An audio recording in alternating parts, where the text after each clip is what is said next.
ఈ car race cancel అయ్యేలా చేసిన సీఎం రేవంత్ రెడ్డిపైనే కేసు పెట్టాలంటున్నారు BRS working president KTR. Formula E నిర్వాహకులు ఆల్రెడీ తెలంగాణ ప్రభుత్వం కేసు పెట్టిందని, ఆ విషయాన్ని రేవంత్ సర్కార్ బయట పెట్టట్లేదని చెప్పారు. ఇవాళ నిజంగా చెప్పాలంటే ఎవరైనా కేసు ఎవరి మీద పెట్టాలండి? రేవంత్ రెడ్డి గారి మీద కేసు పెట్టాలి. ఎందుకు?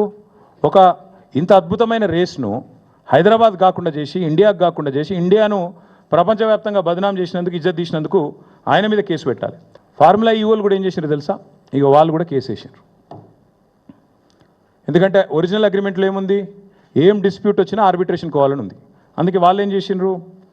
వీళ్ళు ఇంటర్నేషనల్ చేంబర్ ఆఫ్ కామర్స్ అక్కడ వాళ్ళు ఆల్రెడీ ఆర్బిట్రేషన్ కూడా ఫార్ములా ఈకి ఎంఎన్యూడి డిపార్ట్మెంట్ మధ్యన జరుగుతున్న ఈ తగాదా తేల్చండి. ఎట్లా అయితే మాంట్రియాల్కి సంబంధించి మాంట్రియాల్లో కూడా ఇట్లా రేస్ క్యాన్సిల్ అయింది. క్యాన్సిల్ అయినాక మరి ఫార్ములా ఈ వాళ్ళతో లిటిగేషన్కి పోయినరు.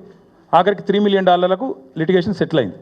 అట్లాగే సెటిల్ చేయాలన్న ఉద్దేశంతో హరీష్ సాల్వే అనే ఒక ప్రముఖ లాయర్ ఉంటారు.